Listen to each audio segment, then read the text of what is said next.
What's up, everybody, and welcome to the Wednesday edition of the Chop Shop for the NBA. This is a segment where we take some picks that I think are going to be highly owned tonight with high projections and everything, so it's all good. And we try to mix in some guys who we can fade them for and still maybe come out with lower ownership and just as good of a game, if not better.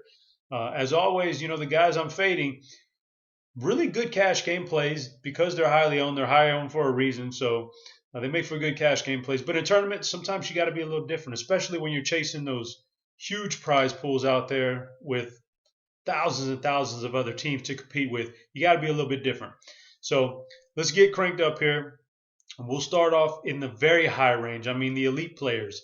I think that with all the value that's opening up as we speak, you're going to have a lot of options to choose from in the lower price range. So Russell Westbrook is going to jump up to be a popular play tonight, I think. Typically, if you can afford him, people are going to go that route.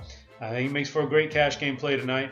In a tournament, there's merit to fading him, in the second game of a back-to-back. So I'm going to fade him in this tournament. He won't be on my teams. I obviously think he's still dollar for dollar going to be the highest scoring player tonight if you had to put odds on it, but I can fade him. So the guy I'm looking at in the elite price range is LeBron James. There's a lot of different reasons for this. First off, he's been really superb in the last couple of weeks for Cleveland. Over his last 5 games, he's averaging 57.5 DraftKings points per game, so he's already playing good. Now he gets the benefit of having no Kevin Love, so a little bit of extra offensive responsibility for him tonight. In addition to that, this team is coming off a terrible loss against Dallas the other night. He's going to want to right the ship on that and get back on track. And if all that wasn't enough, he's coming off of that really crazy war of words with Charles Barkley over the national media where they went back and forth. There's a lot of motivation for LeBron for a regular season game. So I'm going to put my money on him. He's a couple grand cheaper than Westbrook, so it's a big savings there. I think that he can grab a 60-point game tonight at this price tag. I think that's very reasonable for him. So I like LeBron James in the high price range. Now let's go a little bit lower than that, a tad bit lower than that, and look at some point guards here.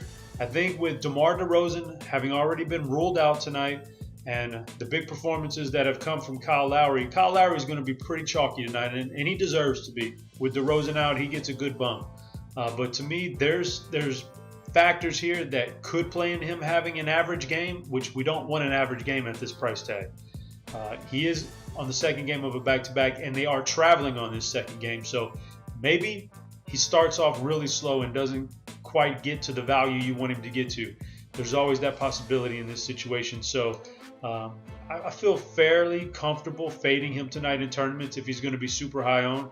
I don't think he has another game like last night into the 50s. I think we're looking at into the 40s at the most tonight. So I can fade him. And the guy I'm looking at right around that price range, same position, is Eric Bledsoe. Bledsoe has come through recently with some monster upside. In the last month of basketball, he's put up 7 games where he's reached 50 or more DraftKings points. Those are elite type numbers, Guys like Westbrook and Harden are going to get into the 60s and even sometimes the 70s or more. But after that, if you reach 50 points with consistency, you're a you're a great fantasy player. Westbrook does it in the 60s, 70s. Harden does it in the 70s, 80s. Eric Bledsoe's doing it in the 50s at $9,000. So he's like knocking on the door for being second tier guy here, which is something I don't think we would have thought at the beginning of the year, but he's in that category. So I think you take him tonight. I don't want to play the narrative street too much here, but this is the team that he used to play for. He always seems to have big games against this team. So Eric Bledsoe, I think, is a solid swerve off of Kyle Lowry. I think you can realistically, if it perfectly breaks out for you the right way, you can get 50 plus points out of Bledsoe and beat Lowry by 15 points at around the same price range and much less ownership. That'd be the perfect world. So let's move on down now. Let's go drop down, way down in salary now. I'm trying to find a guy who I think is going to be highly owned tonight, around the $5,000 mark. And the biggest name that pops out to me right now is Brandon Jennings coming off of a big game last night. We probably will still have Derrick Rose out, which would mean a lot of ownership for Brandon Jennings tonight. As always with these ownerships, you go to RotoGrinders, you look at our projected ownership. You can get them in the player projections, and then you can match them up, and then you can really do damage. It's early in the day, and they will change throughout the day as the news rolls in, so you want to get them closer to lock. But right now, we're projecting Brandon Jennings at fairly decent ownership. So the exact same price, I'm looking at a guy like Michael Kidd-Gilchrist in this matchup tonight against Golden State. He's only faced Golden State one time in the past couple years.